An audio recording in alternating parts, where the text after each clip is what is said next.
Tonight, Ottawa's billion-dollar pay boost for the Canadian Armed Forces.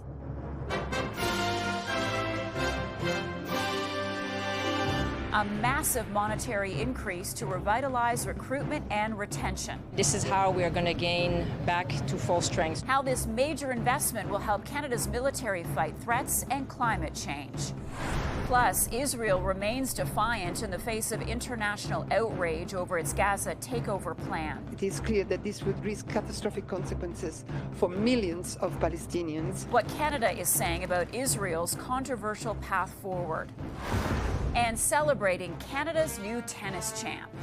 Even from a tender age of like 5 or 6, when she was on the court training, she was very locked in. What Victoria Mboko's former coach is now saying about the team's meteoric rise to tennis glory.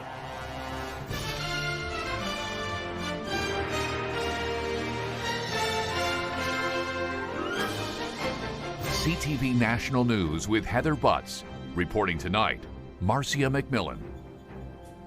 Good evening. We begin with breaking news tonight and the latest volley from the U.S. and the ongoing trade war between our two countries. The U.S. Department of Commerce delivering its final decision tonight on duties for Canadian softwood lumber to a level some are calling crippling. The spike in duties, coupled with anti-dumping fees announced by the Trump administration, now put the total penalty on Canadian softwood lumber imports at just over 35%. BC's Lumber Trade Council says this will harm people on both sides of the border. Earlier this week, Prime Minister Carney announced over $1 billion in funding to help the lumber industry. A major boost for members of Canada's military, who, for the first time in decades, are getting a big raise. The Prime Minister made the announcement today at CFB Trenton, fulfilling a campaign promise while trying to bolster the strength of our armed forces. CTV's Judy Trinh has more. All members of the Canadian Armed Forces will receive a pay raise. In front of a wall of soldiers at the country's largest Air Force base, the Prime Minister said it was time to recognize the worth of the Canadian Armed Forces. These are the men and women we trust to wear the maple leaf, the Canadian flag, and to risk their lives for it. Their pay, your pay, should reflect the weight of your responsibilities. The government will spend $2 billion to increase the salaries for the rank and file. Non-commissioned officers will see raises of between 8 and 20%. An entry-level soldier will now get an additional $700 a month and earn more than $52,000 a year. After he met with soldiers at CFB Trenton, the Prime Minister said better compensation was needed to recruit and retain soldiers to meet current global challenges, not just Russia and China, but also climate change. The Arctic's melting. Our wildfires and floods are more frequent and devastating. And these are all threats to which the Canadian Armed Forces responds. For the first time, soldiers will get daily bonus pay when they are deployed on domestic missions to help Canadians during natural disasters. Bonuses will also be given to officers who are deployed to serve in the Arctic and who are deployed overseas. Retention bonuses will also be offered for soldiers who take on additional training. The country's top soldier says this should allow Canada to make up a shortfall of more than 12,700 soldiers before 2030. We have increased the target for recruits this year. We're at 7,600, which is about 1,000 more than last year. And this is how we are going to gain back to full strength. Defense officials say this is the biggest pay raise for soldiers since 1998. It also contributes to Canada's commitment to making its 2% NATO target by the end of this fiscal year. Judy Trinh, Canadian Forces Base, Trenton. Canada and its allies are taking aim at Russia's war efforts in Ukraine, announcing plans to lower the price cap for Russian oil. Canada, the EU, and the UK say the move will weaken Russia's ability to fund the war. U.S. President Donald Trump posting on Truth Social this evening that he will meet Russian President Vladimir Putin next Friday, August the 15th, in Alaska. Trump has said a deal to end the war in Ukraine is close and could see some swapping of territories. Israel's plan to take control of Gaza City is being met with opposition at home and abroad. CTV's Mike Lacouture has more on the growing backlash and the potential threat to the surviving hostages. These displaced Palestinian families already have so little, and now they're losing hope. There's nothing left to occupy. There is no Gaza left. There is nothing left but dust, she says. Late Thursday, Israel's security cabinet approved a plan to take over Gaza City by military force. The UN calls it deeply alarming. It is clear that this would risk catastrophic consequences for millions of Palestinians and could further endanger the lives of the remaining hostages in Gaza. Prime Minister Benjamin Netanyahu said the plan is not to occupy Gaza, but to remove Hamas and free the hostages who have been held for 22 months. But families of those held captive say this is not the solution. The government decided on a path that we hostage families feel puts at danger the living hostages as well as the deceased hostages that never will be found. Prime Minister Mark Carney joined a growing chorus of world leaders condemning Israel's actions. This is wrong, that this action is not going to contribute to an improvement in the humanitarian situation on the ground. Germany has gone one step further, suspending all military exports to Israel that could be used in Gaza. A decision applauded by protesters outside the Israeli embassy in Ottawa. We would like to see a full and unconditional arms embargo, and we would also desperately like to see secure and safe aid making its way into Gaza. Canadian forces have helped airdrop aid into Gaza, but Prime Minister Carney added, "We are seeing the erosion of the possibility of a two-state solution." Marcia? CTV's Mike Lecouture. Mike, thank you. Air Canada flight attendants will hold a, quote, simultaneous action across Canada on Monday after voting overwhelmingly in favor of a strike mandate earlier this week. According to the union, airports in Montreal, Toronto, Vancouver, and Calgary will be affected, though no additional details were provided. Air Canada and the union, representing 10,000 flight attendants, were set to resume negotiations today. A strike could happen as early as August 16th. July was a weak month for jobs, with 41,000 shed, according to Statistics Canada. It's especially tough for young people. As CTV's Abigail Beeman reports, the losses are raising questions about the state of the economy. Noah Kelly has been applying everywhere with no luck, and the timing is urgent. I'm getting evicted because I lost my job, my last job, and now I can't make my rent. While Canada's unemployment rate stayed the same at 6.9%, youth continue to be hardest hit. The unemployment rate for those 15 to 24 at 14.6% in July. That's the highest since 2010, excluding 2 COVID years. It's been incredibly difficult to find a job, especially as a person who doesn't have experience. Overall, there were 41,000 job losses in July compared to 83,000 gains in June. Hardest hit, full-time workers, down 51,000. The Prime Minister pointed to wage growth as a positive, claiming along with the Liberal tax cut and removing the carbon tax, there's progress. We're not satisfied that that's enough. There's much more that needs to be done. These government workers involved in student hiring say Mark Carney's looming savings targets are already making a difference in their departments. Hiring this summer has been difficult. You have to look at every specific detail and make sure that this student can be funded. Less departments are interested because they have less money, they have to cut spending. Surprisingly, given the trade war, manufacturing jobs didn't see a hit. A dam could burst, and at some point, those employers simply can't justify keeping these workers on the payroll. And when that happens, we could see a massive wave of layoffs. RBC says CUSMA softened the blow. This is not an ideal environment by any stance, but perhaps it's just not as severe of a shock as, what was feared earlier in the spring. RBC is cautiously optimistic the unemployment rate will soon peak around 7%, also predicting no more interest rate cuts from the Bank of Canada. Economists from the other big banks are not going that far with an interest rate prediction just yet. Marcia? Abigail, thank you. CTV's Abigail Beeman in Ottawa. Now to Saskatchewan, where a peaceful protest over a controversial Christian singer's concert in Saskatoon turned heated. Scoundrel! That's weakness.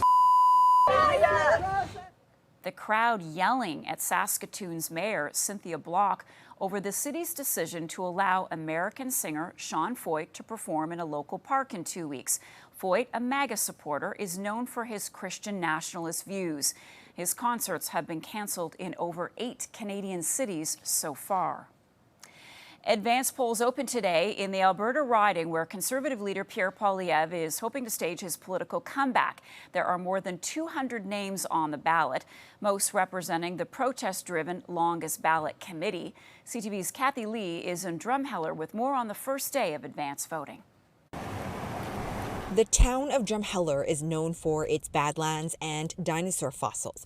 Today, all of that taking a backseat to politics. I just like to do my civic duty. These voters exercising that right on the first day of advance voting for the federal by-election in the Alberta rural riding of Battle River Crowfoot. It was really easy today. Yeah, it was no problem at all. It was pretty straightforward. A seamless voting process after Elections Canada made changes because of the record-breaking number of candidates running, 214. Just had to write in the name of the candidate, didn't have to, they didn't print out a piece of paper with 200 plus names on it. The majority of those candidates part of the advocacy group The Longest Ballot Committee, protesting the first-past-the-post system and wanting electoral change. The group also ran a campaign in Pierre Poilievre's former Ottawa riding during the spring general election, where he lost. We're proposing to change the law to make sure that this longest ballot stunt never happens again. The Conservative leader is looking to restore his position in Parliament, given the chance after former MP Damien Currick, who won the riding with 83% of the vote, stepped aside. Nobody's expecting him to lose the by-election, but if he doesn't win it by close to 83%, then questions are going to start being raised. In Drumheller, support for Poilievre mixed. I find the idea of someone parachuting into a constituency that is not their own abhorrent. There's a lot of people in this riding that want to see change. The leader of the party really needs a seat in the House to do anything, so that's where my vote went. Advance voting goes until Monday, and the by-election is on August 18th. Kathy Lee, CTV News, Drumheller, Alberta.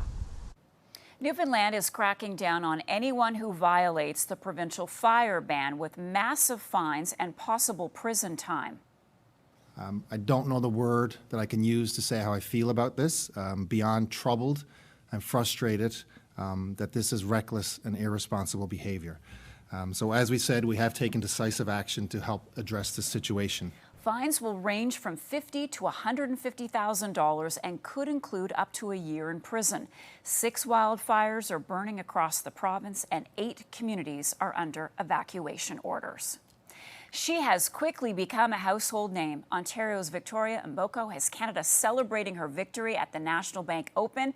CTV's John Venevali-Rao on how the rising tennis star is dazzling fans.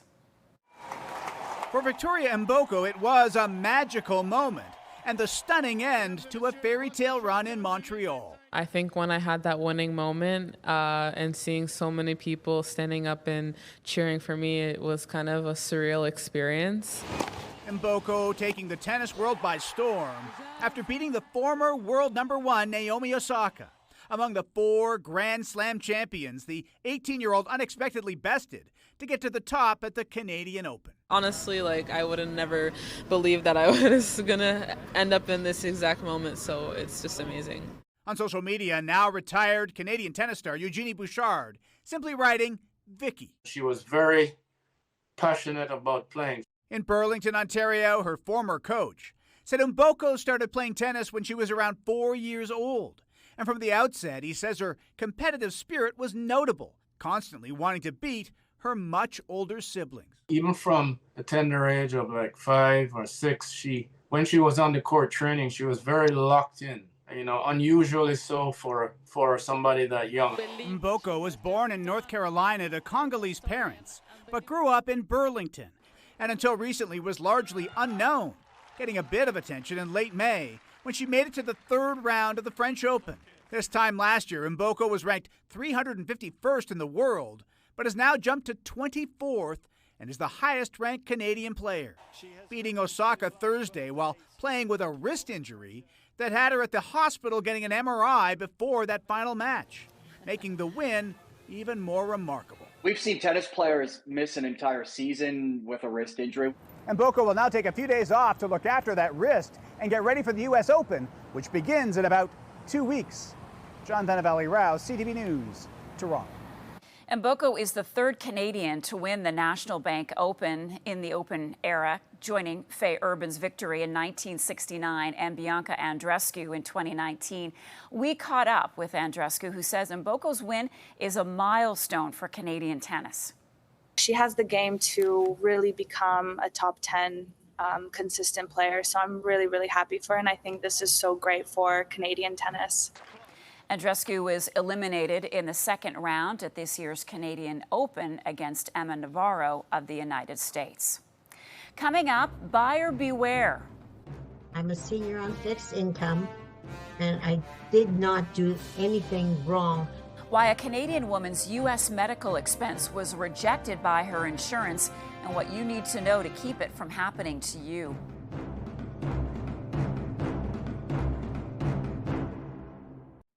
An Ontario senior is on the hook for a massive hospital bill after suffering a cardiac arrest in Florida. The 90-year-old paid for travel medical insurance, but her claim was denied. CTV's Pat Foran explains why. I was heartbroken and astonished. Myra Nelson of Richmond Hill says it was in January of 2023 when she went to Boca Raton, Florida to help a friend. I went to the United States to help a friend sell her condominium in Florida. Before she went, she paid for a travel medical insurance policy. In Florida, she became ill, suffered cardiac arrest, and ended up in the hospital for 2 weeks. Now they want all this money from me, although I did have medical health insurance. Her claim was denied because she had a kidney condition, something she didn't mention because she doesn't take medication for it. In August of 2024, more than a year after she was hospitalized, she got a bill for almost $300,000. I'm 90 years of age. I'm a senior on fixed income, and I did not do anything wrong. She was insured with Manulife, a spokesperson told CTV News. Because this matter is now before the courts, we're not able to comment at this time. However, it's important for travel insurance customers to be aware of everything they know about their health to ensure they get the right coverage. These types of situations are incredibly unfortunate. The Travel Health Insurance Association says it's important to make sure you disclose every possible health issue when purchasing travel medical insurance. There might be situations, for instance, where you might think, well, it's not a serious condition.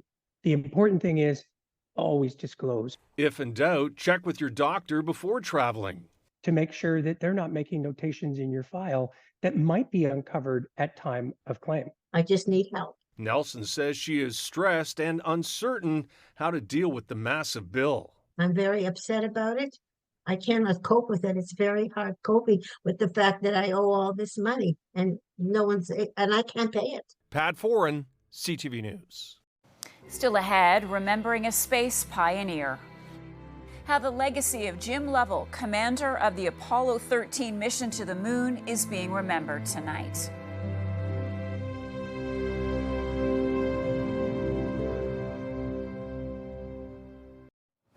A disturbing act of arson caught on video in an Ontario town. Like a Molotov cocktail attempt. Police say these 4 masked suspects with jerry cans and glass bottles targeted a business in Brant County. They say the video shows what appears to be the men communicating with someone by phone, possibly making sure they were at the right building. Wildfires are once again raging around Los Angeles. This one, called the Canyon Fire, broke out just north of LA, scorching about 20 square kilometers and triggering evacuations. It started yesterday afternoon and quickly spread. The fire is about 25% contained. One of NASA's most famed astronauts has passed away. Captain Jim Lovell, commander of the infamous Apollo 13 moon mission. Born in Cleveland, Ohio, Lovell became an astronaut in 1962 at the age of 35. He was a four-time spaceflight veteran and the first man to journey twice to the moon. Lovell, though, may be best known for delivering this famous quote on the troubled Apollo mission. Can say again, please. Houston, we've had a problem. Say again, please. Houston, we have a problem. Lovell was played and slightly misquoted by Tom Hanks in the film version of Apollo 13. Jim Lovell was 97. Still ahead, a hot deal for some Hot Wheels. What inspired a family to create a lending library for toy cars?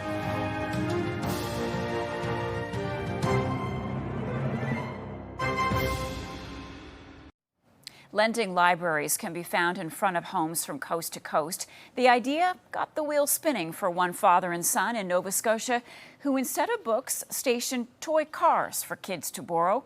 CTV's Hassa Arif has more on what inspired their Hot Wheels creation. This isn't your average roadside library. Instead of flipping through pages, kids here flip open the door and swap toy cars. So we've created a little community library, but instead of books, we're using Hot Wheels and Matchbox die-cast cars.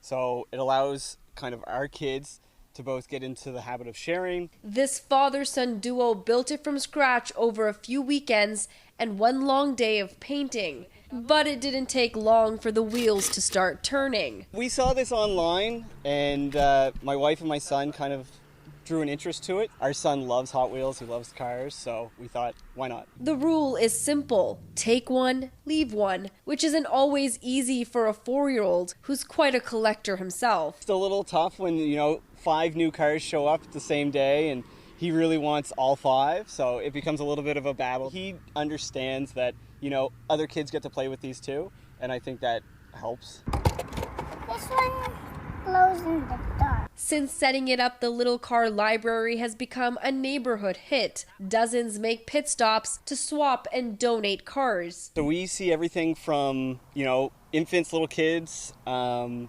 their parents, up to, tradesmen coming by with their trucks and vans and stopping by and dropping off vehicles for us. Which for Arthur is a lot of fun and part of a daily ritual he looks forward to. He loves to see the new cars. I mean, he loves his own vehicles, but you get new cars every day. You get to see what's there, and he gets to pick usually 1 or 2 a day to take out and replace with his own. The father-son duo may have started with just 24 of Arthur's personal cars, but now this little box is bustling with community connection and imagination. One of the few places in the city where traffic isn't a problem. Hafsa Arif, CTV News, Cole Harbour.